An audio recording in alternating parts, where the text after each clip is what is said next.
环球大战线深入世界最前线，全球各地的观众朋友，大家好，我是叶思密。今天节目一开始，我们先欢迎来宾，清华大学讲座教授张延廷张将军。思密好，大家好。淡江大学财经系教授聂建中老师。思密，各位观众大家好。陆军退役少将厉正杰将军。思密好，各位观众大家好。好，观众朋友，今天中东情势我们要来赶快关心到的是，美军现在号称他们绝对是胜券在握了，但是被发现现在防空系统告急之外，库德民兵真的能够对抗伊朗的这个伊斯兰革命卫队吗？伊朗的部分，他现在也攻击了土耳其，要挑战北约的势力。那么，美国跟以色列联手炸伊朗的飞弹口，能够断绝伊朗的后路吗？今天就这些议题，我们会特别来做关心。3个火线话题，今天我们会请来宾来特别帮我们做解答的。真的吗？如刚刚我们所提到的，美军是胜券在握吗？现在比较挑战的是它的防空导弹。根据了解，是不是已经告急了？数千名的库德族民兵能够打败伊斯兰革命卫队吗？这一场战争到底会拖多久呢？再来就是现在呢，整个伊朗已经攻击到土耳其了，北约国家现在都非常的紧张，到底要不要启动自己的安全承诺呢？这个是打脸了川普，他说已经摧毁了伊朗的飞弹战力吗？最后今天也会来关心到的是，那美国跟以色列现在祭出了各种方法，要炸毁伊朗的飞弹发射口，但是能够彻底阻止伊朗的攻击吗？今天我们都会做详细的一个分析。好，美国总统3月5号这一天特别信心的表示，这一次美伊战争的军事行动进度是超前的，伊朗海军3天内已经损失了24艘的舰艇，来自于川普的最新说法，并且他呼吁伊斯兰革命卫队放下武器吧，接受豁免，否则必死无疑。接在川普后面的就是美军中央司令部的司令古伯了，他特别提到伊朗的战力正在大幅的衰落当中。他说，伊朗的弹道飞弹攻击减少了90%，无人机的攻击更是减少了83%左右。但是在这些话说完之后，我们也要特别来看到 Politico 这边做的报道。他说呢，事实上，美国正在要求自己的国防部赶快加派军事情报官进驻，因为他们觉得这一场战争并不如川普这样说的可以这么快的解决，甚至他们预估这场战争会打到9月份了。另外一个比较打脸的消息是来自于《金融时报》，揭露了一个美军不敢公开的一个机密。特别来看到这个报道，特别提到了防空拦截在美军的部分的弹药库已经到了危险的一个边缘了。特别我们也整理出了几个美军很重要的系统，包括了萨德跟爱国者。来自于香港01的报道。萨德系统总数已经不到了650枚，一次援引就会全部被打光150枚。爱国者飞弹系统同样的，现在也是非常的吃紧的。首尔最新今天新闻的一个消息说，美军正在商谈要调动驻韩的武器了，包括爱国者飞弹到中东地区，这都是最新的消息。另外一头，我们今天也会来关心到的是库德族的部分，已经移师准备好待命了，在1周到10天之内就会来施行跨境作战。所以节目一开始我们要特别来关心了。根据川普的说法是美军已经胜券在握了，但是又有另外一个报道说这场战争会是消耗战，拖到9月份甚至更久吗？1000名的库德族民兵现在对上伊朗的伊斯兰革命卫队，因为现在看起来美国是不是不会出动他的地面部队呢？那么这样子的能够打败伊斯兰革命卫队吗？川普会不会让自己陷入在长期的泥淖当中呢？我们请将军带我们分析。孙子兵法有一句话哈，胜兵先胜而后求战，败兵先战而后求胜。孙子这句话意思就是说，你打仗之前要做好各项的作战准备，那你再开始去开战，这样你才有胜算哈。如果说是你一开始只是想先打这场仗，打完开战之后，你在一边打一边在想说，我什么地方没有做到，什么地方还要再加强。不断的去补哈，这叫败兵。就先战以后，我再想办法去求胜，但这场仗也是注定失败的哈。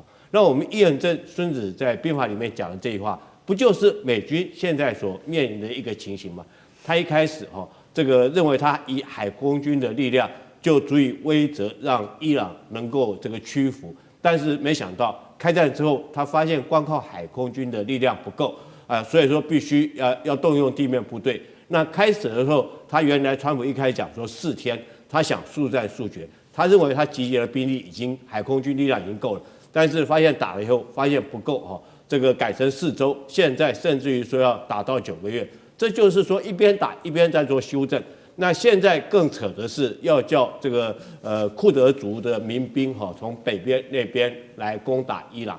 那我解释一下，库德族中东地区总共有5大民族哈，只有库德族这个民族是一个很悲情的民族了，因为只有他没有自己的国家哈。我们不管看到波斯他自己有这个伊朗国哈，这个甚至于犹太都有以色列。这个阿拉伯民族有阿拉伯这几个国家，那唯一遗憾的就是库德族，他虽然说在这个地方有领土，有在这边生存，但是他因为不是一个国家，就变成一个游牧民族。那当然被几个国家欺负，尤其是包括土耳其啦或者是叙利亚啦，大家都在打他。那美国一直利用库德族来帮他打仗。之前我们讲说这个 ISIS。他就是用库德族去打的，那打完之后，事实上他就弃之不顾了，也没有照顾人家库德族，所以我觉得这次库德族还愿不愿意再帮美军打仗，这是很大一个问题。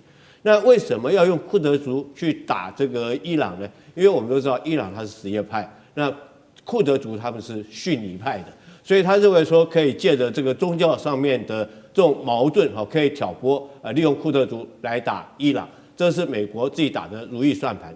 但是我们看现在证明几件事情。第一个，川普我想说他会想要动用库德族，证明一件事情，证明就是说你光靠海空军的力量是不足以这个屈服这个伊朗这个国家的，必须之后再怎么样你都要动用地面部队才有可能结束这场战争。这是第一个证明，这个我们之前所研判的没错。那你川普要打这场仗，从头到尾你都没有准备地面部队在这边，那临时去拉了库德族来打。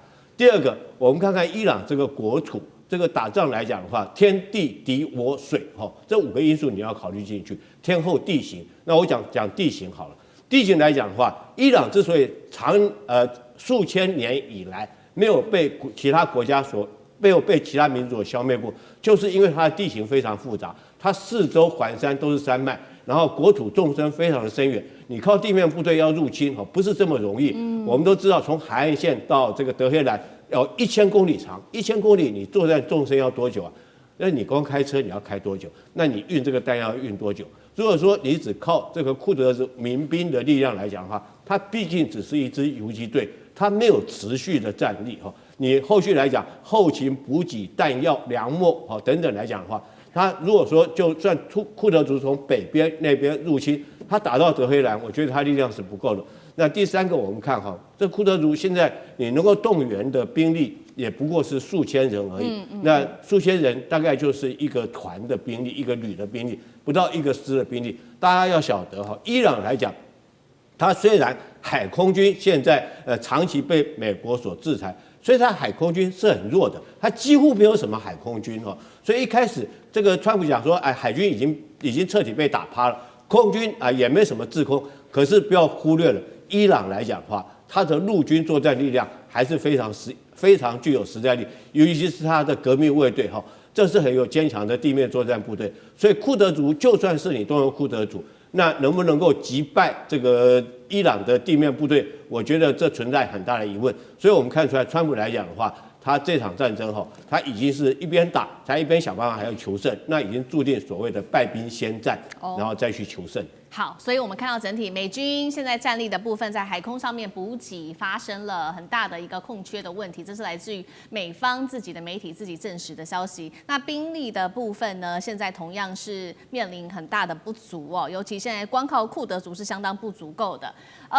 包括了伊朗现在都看在眼里持续的扩大。它对于其他国家的攻击，现在呢已经达到了，在这几天达到了北约的成员国土耳其去了，当地的这个应急立刻空军基地发射飞弹，这边注意了，驻有大量的美军。虽然说这个飞弹后来是被拦截下来了，但是北约的国家现在其实都非常的紧张。北约国家现在已经在讨论了，大家是不是应该要在这个时候启动共同防御条约呢？在内部已经掀起了非常多的讨论。那么美国跟以色列现在另外一方面则是派出他们的这个侦察机在某些已知道的这个伊朗地下飞弹城的上空做盘旋，如果有发现什么任何的活动，会立刻派他们的战机跟武装无人机来针对发射口进行攻击。这个伊朗手上还有哪一些长程的飞弹呢？如果只是打这个发射口，打不到飞弹城的本体，真的能够摧毁伊朗的战力吗？张将军又怎么看？因为这个伊朗算是被动反击。因为都是美国跟以色列先去炸伊朗，伊朗他针对这11个国家啊，包含土耳其、亚塞拜然，还包括整个中东区11个国家实施飞弹反击，它是反击、自卫反击、被动反击，而且它针对的是美军的基地，他不是说要打土耳其、要打亚塞拜然，不是，是打他的美军的基地。美军在那边，我不打你，你战机起飞，你的飞弹这个来实施对伊朗实施攻击，那我就他们只能干瞪眼了。当然，这个飞弹或者是无人机过去的，可能有中途被拦截，打掉之后，它刚好掉到土耳其境内了，那可能炸死了这些土耳其的老百姓呢，亚塞拜然老百姓了。那不管还包括约旦、沙烏地阿拉伯、阿联酋、巴林、卡达、科威特、伊拉克多了，叙利亚等等太多了。那这样子的话，那你要怎么去算？那今天伊朗它只是一个自卫反击嘛，因为它被打了嘛，是这个状。那现在伊朗最多的它飞弹主力是流星3号，流星3号可以打到1300公里。你看看，你一画，你包括以色列啊，包括土耳其都画到了，亚塞拜然都画进去了。你看可以画那个半径图，1300公里一画进去，那它又是惯性导航，再加上可能它可以有利用美国那个不是美国的 GPS， 而是中国大陆的北斗。那叫定位又比较精准。那当然，美国或以色列它会发射大量的爱国者3萨德系统、反导系统就出来了。但是我们知道反导系统毕竟贵，你每一枚大概400万美金，就是1亿多台币啊，非常的贵啊。那你又不是1枚来拦截，你打2枚到3枚啊，来拦截这个弹道飞弹流星3号，那是不是就会变成4倍公办？对美国来说。那伊朗就继续打，伊朗到现在目前为止已经打了500多枚的地对地的导弹，已经使用了2000多架的无人机，已经用到目前。那它还有没有库存？我认为有，但是在山洞里面啊，美国去炸山洞口？问题这个山洞口好几个山洞口每一个基地都好几个，不是说一个炸完就没有，旁边有南洞口、北洞口，还有备用洞口。是，那你能够通通把它炸完吗？所以防不上，因为伊朗它是盆地。高原还有山脉，它地形的山用地形，它直接挖就可以，它又不是像乌克兰这一眼平川大黑土地带，不是因为伊朗跟北边的阿富汗还有东边的巴基斯坦，他们是地形都是山脉高原，这不一样。那山脉高原我觉得打进去就是山洞嘛，那你怎么炸？美国用碉堡克星，美国用钻地炸弹去炸，但是问题是你的厚度是有限的啊，我在下面你怎么炸？你只能炸洞口。洞口问轻轻就出来了，里面是好的，你洞口炸烂，但是里面是好的，是这个样。所以真正要毁灭、一网打尽伊朗的无人机跟地对地的飞弹，我认为蛮困难的。同时，美国现在面对3个压力：第一个时间压力，本来说打4天，或者说打2个礼拜，现在说我们可以打4个礼拜啊。那4天变成4个礼拜，你不增加7倍啊？或者说，美国是面对的时间压力，而且知道现在美国的启动权现在已经开始初选了。都有这方面的压力，都已经开始了，所以时间的压力，美国必须面对。第二个压力，库存压力，它向韩国调拨，没有向日本调拨吗？你敢讲吗？对，没有向台湾调拨，你敢讲吗？那只是有人讲，有人还不敢说。我向你调拨，你还可以，还不能咋呼。换句话说，美国现在能够的，不管是爱国者或者其他的远距遥攻精准武器，去用差不多了。那现在要调拨，要不然我也没了。那伊朗还有，伊朗还打我，我没有拦截不行，那他为什么像欧洲调拨最快那么近？不行，因为像乌克兰战争那边，他现在有战争急需，不可以像欧洲的调拨，那像亚洲吧，对不对？朝鲜半岛现在有没有什么状况啊？对不对？这个黄海、东海有没有任何状况啊？可以，所以美国它现在有库存降低的压力，现在显现了。第3个，国际能源的压力，你的核武是海峡被伊朗这个封锁，大家能源都叫苦连天。这个东西，国际压力或者能源压力会回到美国上面，他就要面对，越久他的压力会越大，因为大家缺的东西了，股票都往下，都往下修了，这是经济压力，这是能源压力，这个是整个国家压力的表现，这会回到川普，会回到美国身上啊，所以也是一个很大的压力，会随着时间越久，压力会大，3股压力都会集中到美国身上。好，所以看到现在美国面临军事武器库存的压力之外，还有同时来自于国际各方给予美国的压力。那其实，在这个时候，美国还是希望能够介入到伊朗的神权，能够把这个神权教士给灭了。那川普现在积极介入的就是，虽然说哈米尼被斩首了，但是呢，现在传出来说哈米尼的次子会担任接下来的最高领袖。那这一位是穆吉塔巴，川普已经说了，穆吉塔巴如果要接任的话，我是不可以接受的。川普也向这个《纽约时报》透露说，他接下来想要做的事情就是，当时呢，这个针对委内瑞拉，他想要仿效这个案例，协助委内瑞拉来建立新政府。他说，伊朗也要做一样的事情。但是当然了，这个专家也特别做了分析，伊朗比委内瑞拉复杂多了，里面要涉及到的包括了有宗教领袖的体系、革命卫队，还有军警等等。川普要介入神权，真的做得到吗？聂老师怎么看？OK， 我觉得川普啊，从某个角度，他应该心中是蛮慌的。表面当然好像很镇定，因为他拿着他美国的霸权，认为他什么都做得到。第一个，在武的方面，刚刚已经讲了。第一个，他很喜欢用代理人战争，这是最聪明的做法。但是他也不够智慧，因为刚刚也讲，库德族人数有限，力量不一定够。但是这是他的一招打法，因为美国必须要用代理人，他才有办法稳住他自己的后盾力量。第二个呢，刚刚武器的短板也非常明显，他为什么到韩国去调？他自己实力不够吗？他不是很厉害吗？一下就可以几秒钟或几天就可以把对方这个折服，不是这样吗？你发现他武器短板到达什么地步？到达他一下子650颗萨德飞弹，一下子用掉150，他不知道未来如果还有别的国家要跟他敌对，他怎么去敌对？当然，我讲一个他最大的敌手，他将来会出很大的问题。第二个呢是文的部分，你知道吗？他原来这个信誓旦旦的认为说啊，我哈米尼，我把他这个解决掉之后呢，很快我可以搜索追踪他所有的接班领导人，也可以把他马上干掉。结果呢，他也很高兴的说，你看这些接班全部都被我们解决了。结果没有想到，其实啊，伊朗真的跟委内瑞拉是完全不一样，他完全忽略，也就是智慧真的是不够，只是聪明有余啊。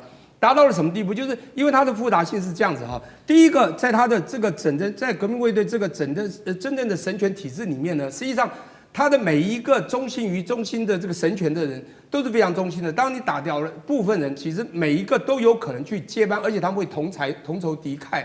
这个同仇敌忾还不止如此。如果川普呢不接受他的儿子啊，刚讲这个所谓的穆吉塔巴，这是他的次子嘛，当然这个长子还有他的一些女儿也同时遭殃。但重点是，他来接手，他当然不会接受，因为他一样会有非常大的一种对美国这个非常痛恨的心。但重点来了，他即便想要去找过去反对这个神权制度这些这个所谓的这些这个接班人，但重点来了，其实你会发现他们的复杂性是这样的，即便是反对这个神权制度的这些人，他们也非常强烈的民族主义，因为这个伊朗这个国家，其实大家要了解它的历史，在西元前550年到西元前330年，它叫波斯大帝国啊。这个帝国跨欧亚非大地啊，就居鲁士把这个国家弄得多强。从那时候开始，他们是有历史背景的。波斯这个帝国呢，让他们非常民族自信。其实这些反对是因为伊朗它的整个宗教的文化，让他们非常的压抑，也就比较保守。这些比较亲西方势力、想要西方化的人，是希望他们的生活好、经济好。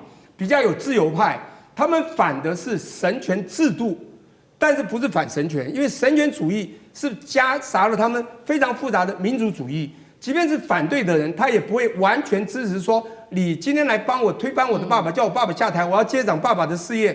结果你不要把我爸爸杀掉了。现在美国是把他爸爸都杀掉，现在连下面反对党的很多都改变了，说美国竟然来打我们、杀我们自己的人，他们也跟着现在神权这个制度派的人一起，即便他不赞成最原始的这些人，但是他也反对了美国。